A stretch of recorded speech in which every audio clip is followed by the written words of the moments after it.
I know. Back at this rear wheel again.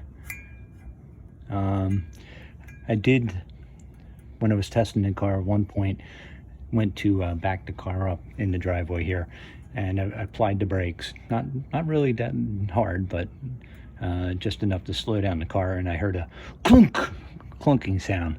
So I don't know what that was, but obviously I don't want to keep driving on the car if there's something, maybe a spring let loose or something. So we're going to take this tire off.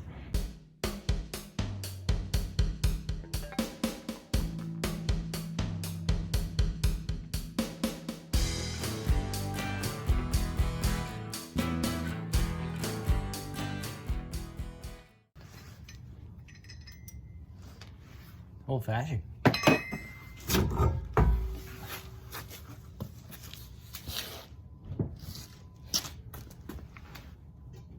Alright, it is not locked up on me. Not locked up, so let's take a closer look. Ooh.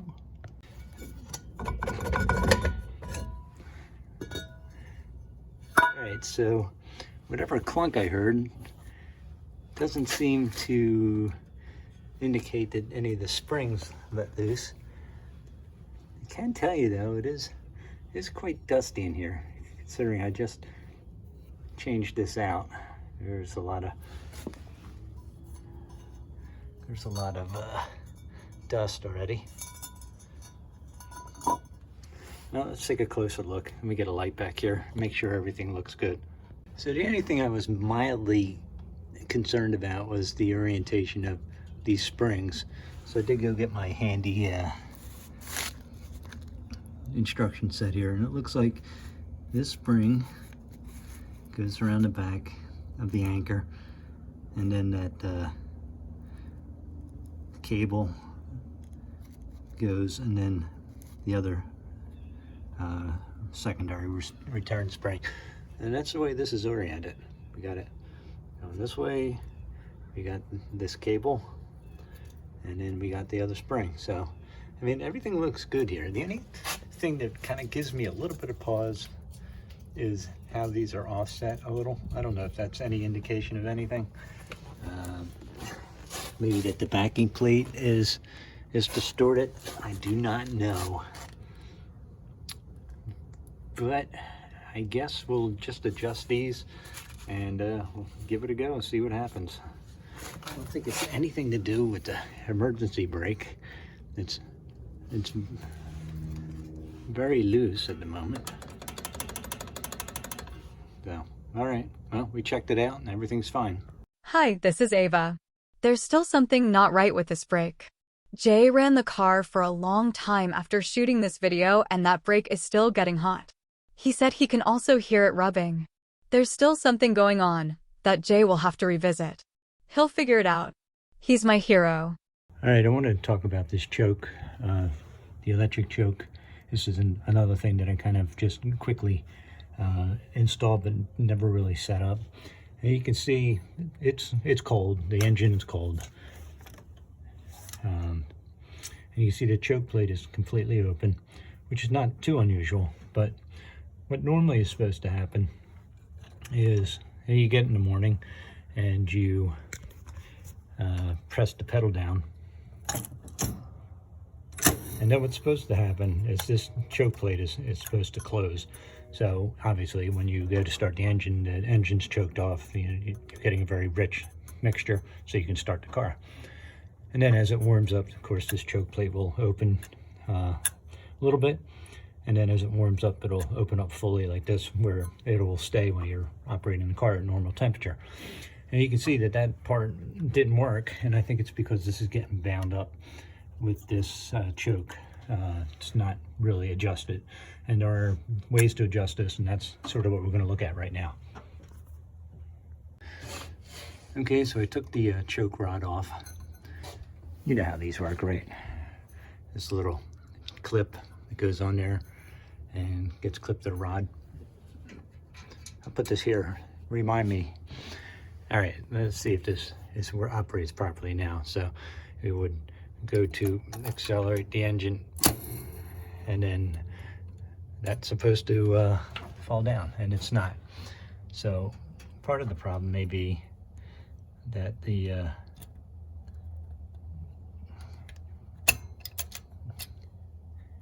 this isn't set properly. You may have to back off this screw.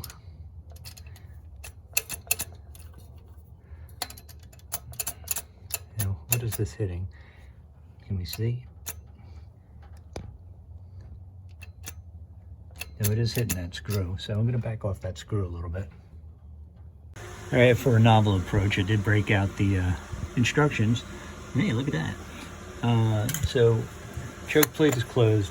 There's a set screw here on the electric choke module, and I loosened that and rotated this counterclockwise so that this rod here, which had a lot of pressure on it before it was set too high, kind of just sits in there, and that will make sure that the plate gets closed, I hope.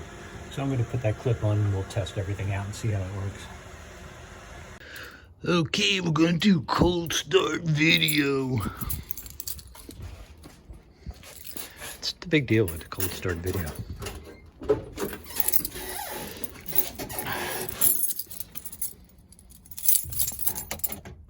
And we'll test out.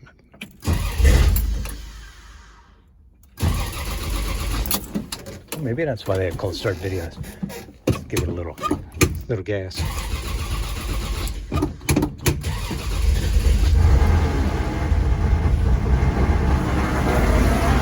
Hey, it started. Right, so obviously this isn't working. Should be about here when it starts. So it looks like I'm going to do some minor adjusting here.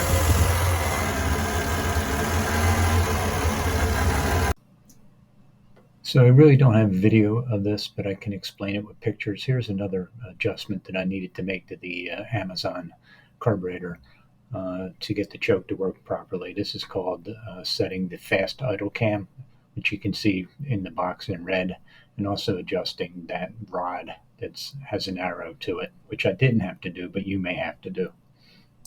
I actually hope you don't mind, but I'm going to switch over to the AI voice for the rest of the presentation. Here you'll see a diagram from the DART service manual showing the Carter BBD and the fast idle cam adjustment.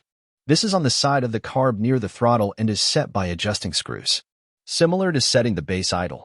Here's a blow-up of the fast idle cam and the set screw used. Here are the steps as written in the manual. You can pause the video to read them. I followed these procedures. The fast idle cam makes it so the choke closes enough to start the engine, but changes as the car warms up. It works in conjunction with the electric choke. In some cases, you may need to bend the connector rod at the top bend. I did not have to do this, so your mileage might vary. Thanks, Andrew. Appreciate you stepping in there. All right, so that's what I did to finally get the choke to work properly.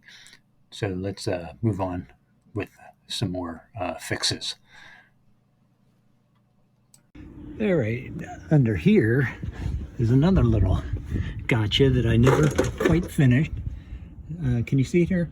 So this is the when you switch over to a double master cylinder for the brakes, you have to put in one of these blocks.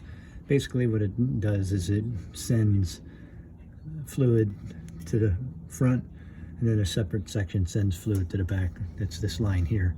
These other two lines are the ones going to the front. So I never really had this block stationary. It was kind of flopping around. So maybe this isn't the greatest thing in the world, but it's normally supposed, this bracket here is supposed to attach to the side of the frame over here. But I have no room to drill in here, and maybe should have done it when I had the exhaust out, but that's neither here nor there. So what I wound up doing is just using one of these little angle brackets and screwed it into the side of the frame. I'm going to put some paint over this, and that should be okay. Nice and sturdy now. It won't wiggle and it won't loosen up these connections here. So that's it.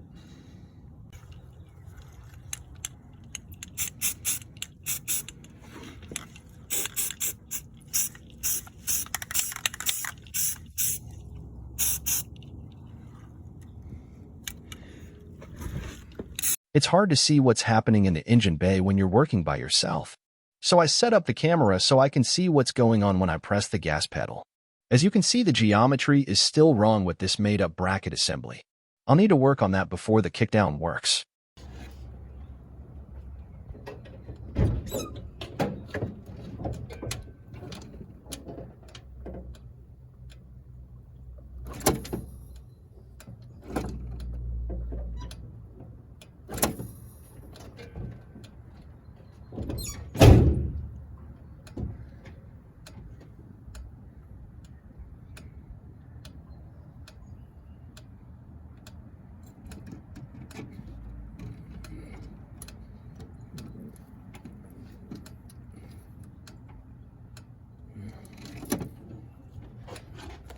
So this is a reason the trans won't kick down. In the first photo, where I am using the gas pedal, I am not getting full travel of the cables. In the second photo, the cable is a good bit longer when I use my hand to open the throttle plates. Along with the kickdown not working, I'm probably not getting wide open throttle. We cannot have that. That's all for this video where Jay tied up some loose ends. He still has some work to do, but in the meantime, let's work on the interior of the car. That's next time on Jay's One Car Garage and Music. Thanks for watching. Please like, comment, and subscribe. We surely appreciate it here at the garage. LOL.